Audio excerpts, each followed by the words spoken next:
UP की jail में बंद जबरिया रिटायर पूर्व आईपीएस अमिताभ ठाकुर ने खाना पीना छोड़ दिया है।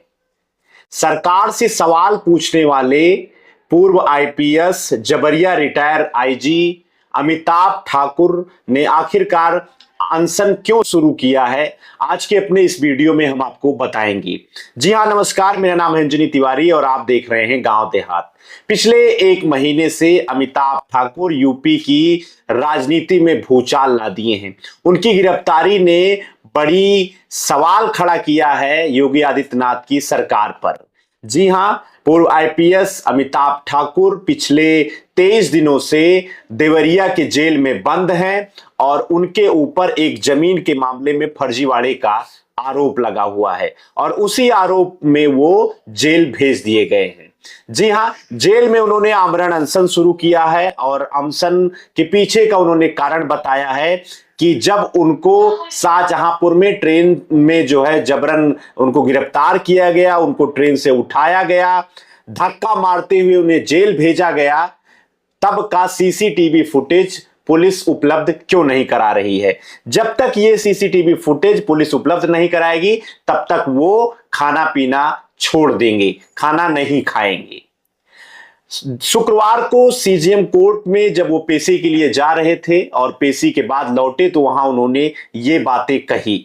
शुक्रवार से ही वो आमरण अनशन पर हैं और आमरण अनशन वो तब तक जारी रखेंगे, मैंने आपको पहले बताया, जब तक उनकी गिरफ्तारी का सीसीटीवी फुटेज पुलिस उपलब्ध कोर्ट को नहीं कराती और उनको नहीं कराती है।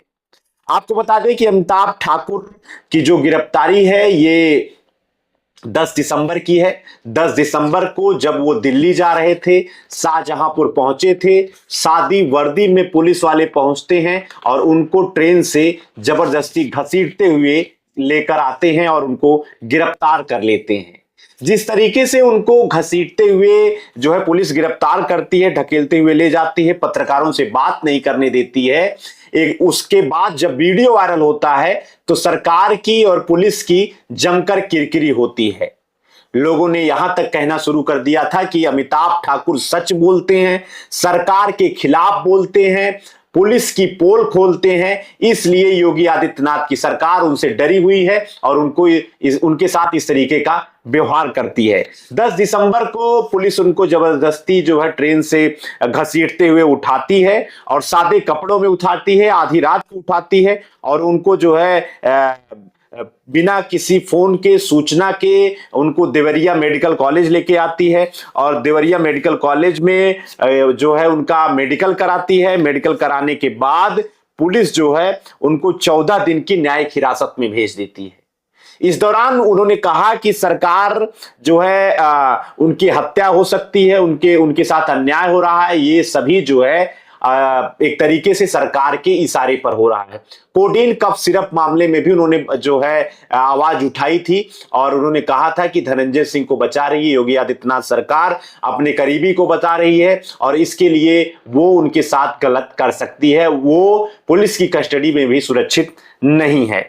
इस मामले में जो है 23 तारीख को सुनवाई हुई थी लेकिन किसी प्रकार की राहत उनको नहीं दी जाती है और बीच में ही एक मामला और हो जाता है। 9 दिसंबर को उनके ऊपर एक एफआईआर कराया जाता है जिसमें उनकी पेशी बनारस के कोर्ट में भी होती है। हिंदू युवा वाहिनी के एक नेता की ओर से जो है उनके ऊपर जो है मुकदमा दर्ज कराया जाता है और उसमें भी उनकी बनारस में पेशी होती है।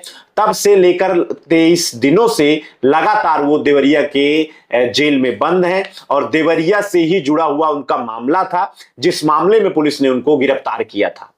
देवरिया में 1999 में जब वो एसपी थे और उसी समय इनके ऊपर आरोप लगाया जाता है कि उन्होंने एक जमीन खरीदी थी और उस जमीन में जो है उन्होंने फर्जीवाड़े के तहत गलत डॉक्यूमेंट्स उसमें उन्होंने उपलब्ध कराया था, बाद में उसको अच्छे दामों पे बेचा था और वो जो पूरे जो है जमीन थी वो जमीन औद्योगिक क्षेत्र की थी। उन्होंने अपनी पत्नी नूतन ठाकुर के नाम पर जो है ये जमीन मेडिकल खरीदी थी और उसको बाद में बेचा था और उसी में फर्जीवाड़े को लेकर लखनऊ में उनके ऊपर मुकदमा दर्ज कराया गया था और इसी मुकदमे में जो है उनकी गिरफ्तारी हुई थी और 10 तारीख को शाहजहांपुर जब वो दिल्ली जा रहे थे तब उनको वहां से पुलिस उठा लेती है।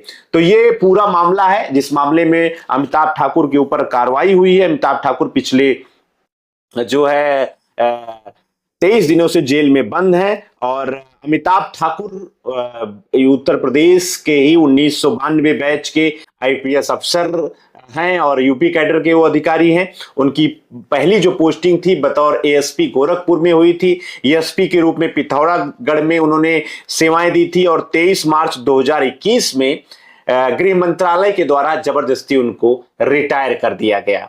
अमिताभ ठाकुर कई हाई प्रोफाइल मामलों में भी इन्वॉल्व रहे। उन्होंने मुलायम सिंह यादव के खिलाफ भी हजरतगंज में जो है मुकदमा दर्ज कराया था 24 सितंबर 2015 में और एक ऑडियो भी उनका वायरल हुआ था। और उसके बाद से जो है वो लगातार जो है सरकार, चाहे वो सब समाजवादी पार्टी की सरकार रही हो या प्रदेश में अभी योगी आदित्यनाथ की सरकार है, उन्होंने मंगेश यादव का जो सुल्तानपुर का चर्चित एनकाउंटर था उस पर भी सवाल उठाया था। विकास दुबे के मामले में उन्होंने पहले ही कहा था कि विकास दुबे का एनकाउंटर उत्तर प्रदेश की पुलिस कर देगी। तो ये सब पूरा जो है मामला उनका था और जिसको लेकर उनके ऊपर कार्रवाई की जा रही है। इस मामले में जो है जब उनके साथ आज सीजेएम कोर्ट में देवरिया में पेशी हुई तो इस दौरान उनके वकील ने जो बातें रखी वो बातें भी काफी महत्वपूर्ण है। उन्होंने कहा कि अमिताभ ठाकुर के मौलिक अधिकारों का कोर्ट और पुलिस दोनों जो है उल्लंघन कर रही है और उन्होंने कहा कि इतने लंबे समय में जिस मामले में जांच चल रही है, बिना किसी रिपोर्ट और बिना किसी सबूत के आधार पर अमिताभ ठाकुर को जेल में बंद करके रखना भी एक तरीके से मौलिक अधिकारों का हनन है। ये बातें अमिताभ ठाकुर के अधिवक्ता ने कही। फिलहाल पुलिस की ओर से इसमें जांच अधिकारी को अब सभी पत्रावलियों के साथ शनिवार को फिर से कोर्ट में जो है सुनवाई के लिए देवरिया कोर्ट में कोर्ट ने आदेश दिया है, सीजेएम कोर्ट ने। और इस पूरे मामले में पत्रावलियों के साथ ही जो है इसमें तलब करने को कहा गया है और इसमें याचिका पर जो उन्होंने जमानत की याचिका लगाई है उसमें सुनवाई शनिवार को यानी कि 3 जनवरी 2025 को होगी। तो ये पूरा अभी तक का अपडेट है। अमिताभ ठाकुर जो पिछले 23 दिनों से देवरिया की जेल में बंद हैं, उनको लेकर अभी तक क्या कुछ कार्रवाई हुई है, क्या वो जेल से बाहर आएंगे कि नहीं आएंगे, इन सारे विषयों पर हमने आपको चर्चा करके बताई है। अमिताभ ठाकुर के मामले में पूरी अपडेट के साथ हम आपको जानकारी उपलब्ध करा रहे हैं। हर दिन जिस तरीके से अमिताभ ठाकुर के बारे में घटनाएं सामने आ रही हैं वो सब पूरी जानकारी हम आपको उपलब्ध करा रहे हैं। चैनल पर ऐसे ही जानकारियां आप तक हम लेकर आते रहेंगे और बाकी और जानकारी के लिए, गांव देहात से जुड़ी हुई खबरों के लिए चैनल पर अगर आप नए हैं तो कृपया गांव देहात को सब्सक्राइब कर लीजिए। देखते रहिए गांव देहात। आपका बहुत बहुत धन्यवाद।